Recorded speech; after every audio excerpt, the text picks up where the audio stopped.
On the day of the wedding, my fiancé's lover found out she was marrying me. He had a heart attack on the spot, and Camila immediately announced the wedding's cancellation.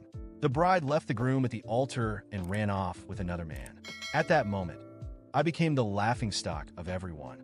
The guests pointed fingers at me, accusing me of being cruel and calling me a murderer. Despite that, I didn't care at all about their opinion. However, even Camila lashed out at me in anger. Why couldn't it have been you who got sick? Deeply hurt, I threw my wedding outfit into the trash and made a phone call. I'll accept the transfer to headquarters. After Camila left, the guests I had graciously invited gathered around me. Their tone was mocking. If you've done something wrong, you should admit it. Apologize to Felipe, or I won't recognize you as a friend anymore. Since the wedding didn't happen, return all the gifts I brought. This is such bad luck. Their malice was blatant, yet I didn't feel an ounce of pain. Ignoring them, I walked straight out of the wedding venue and tossed my tuxedo into the trash. The wedding had been held on a mountainside where few cars passed by. I walked barefoot on the road. Suddenly, Camila called. As soon as I picked up, she began to berate me. I hid this so well from Felipe. Why did you let it slip and make him find out? She was right.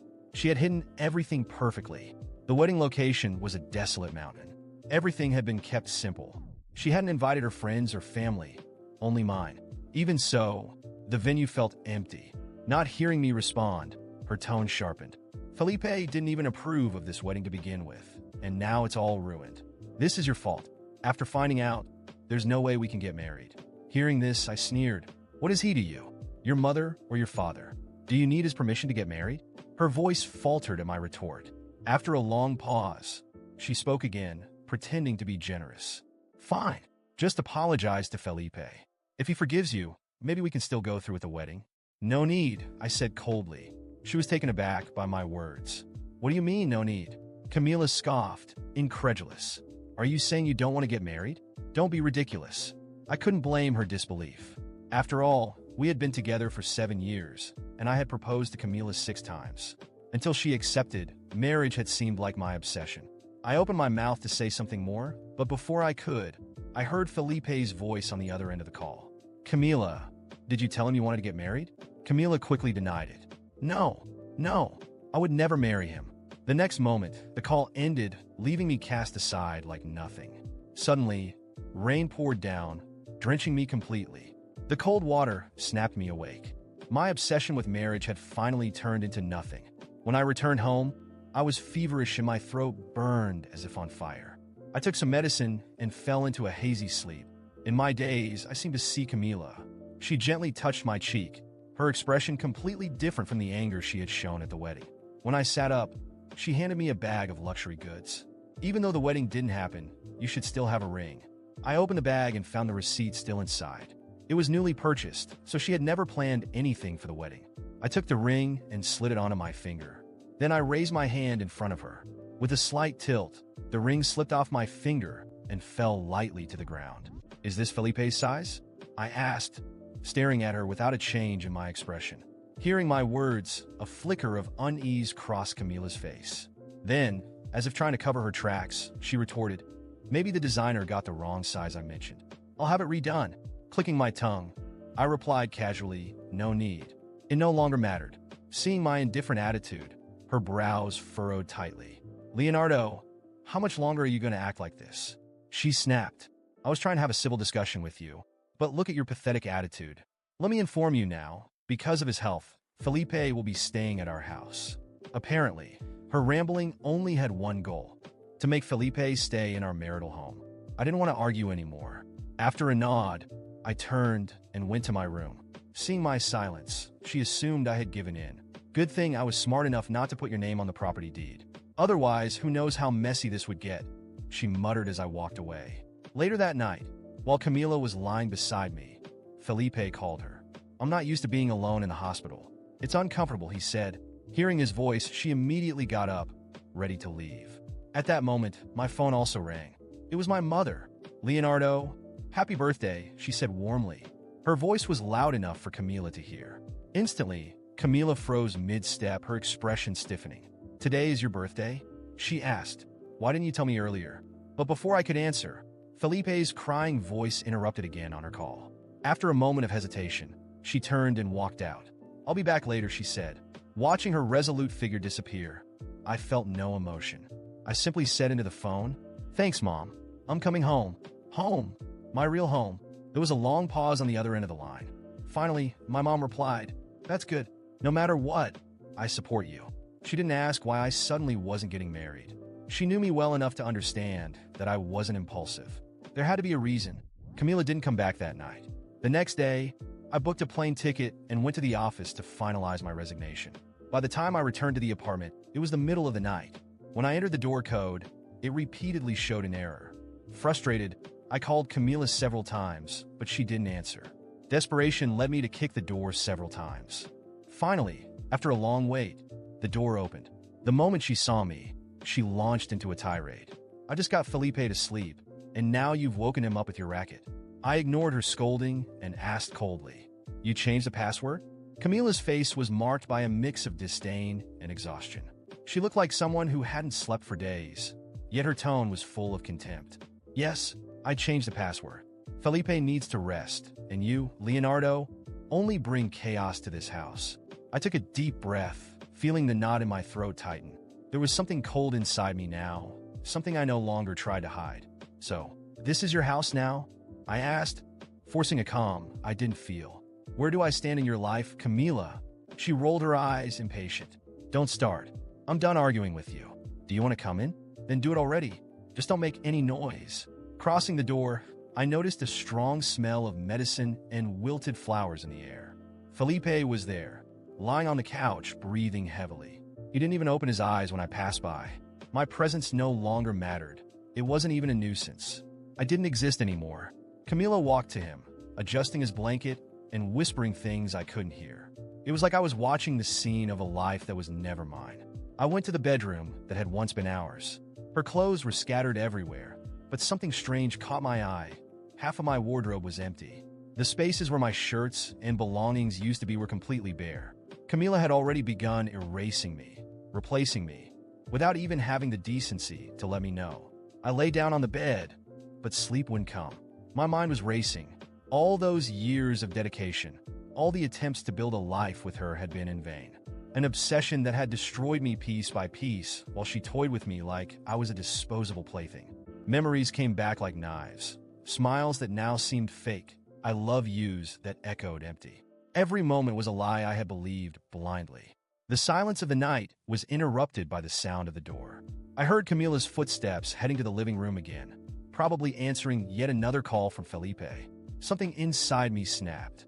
I got up, my bare feet meeting the cold floor, and followed her to the living room. She stood with her back to me, phone pressed to her ear, whispering in that sweet voice that once belonged only to me. "I know, love.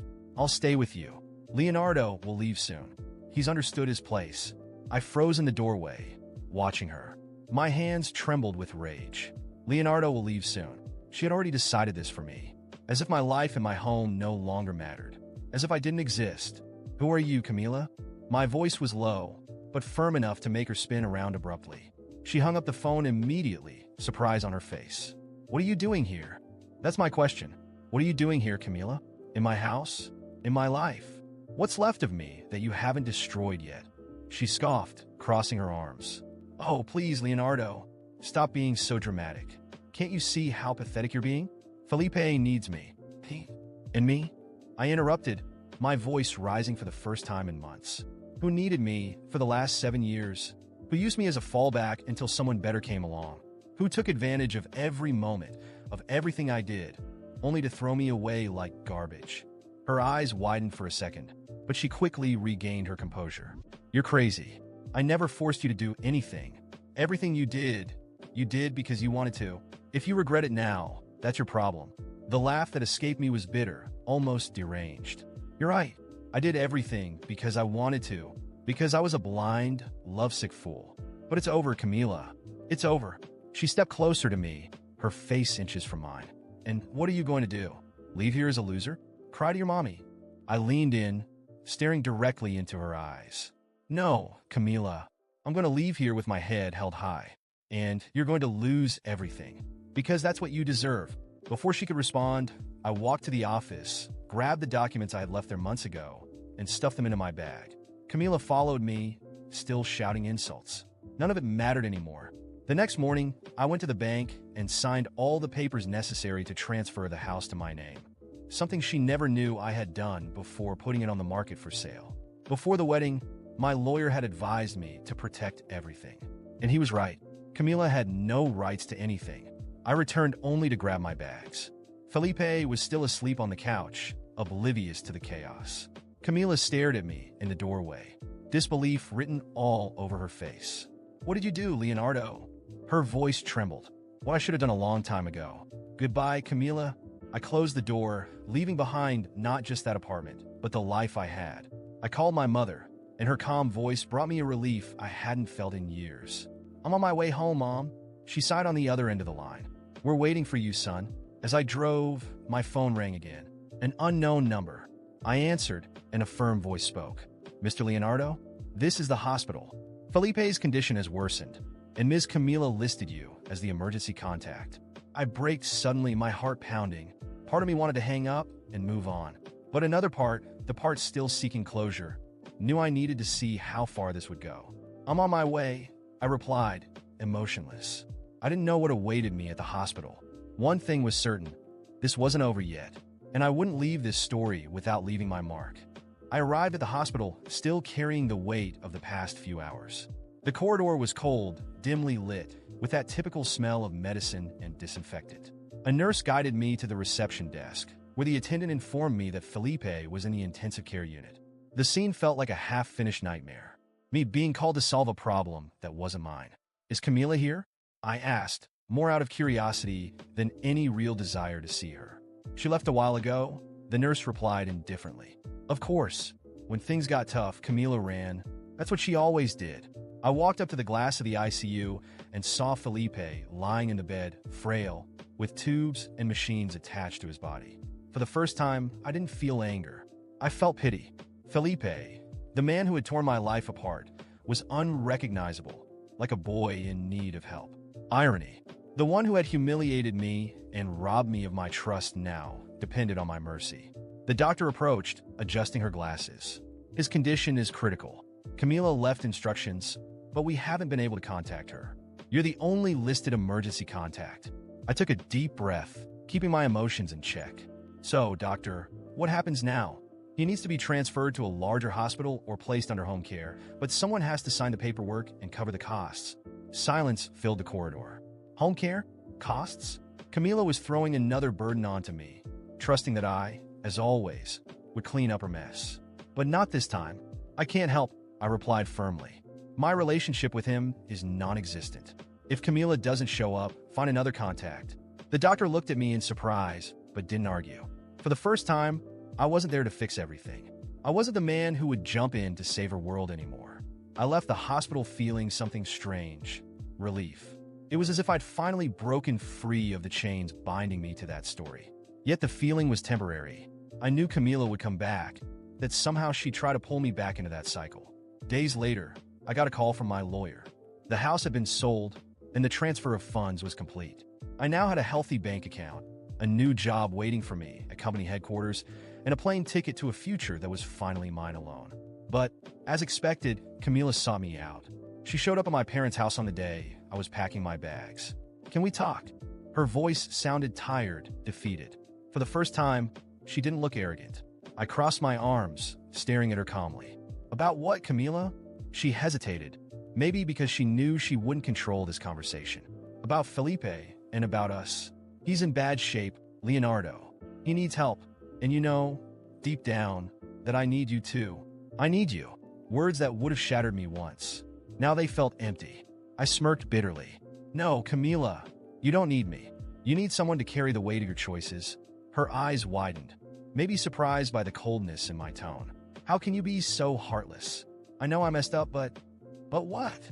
I cut her off mercilessly. "You threw away 7 years of my life. You lied to me, mocked everything I gave you. Now you just want me to fix the mess you made." She took a deep breath, trying to regain her composure. "I don't want to argue. I just wanted to think about Felipe. He'll die if he doesn't get help, and you know it."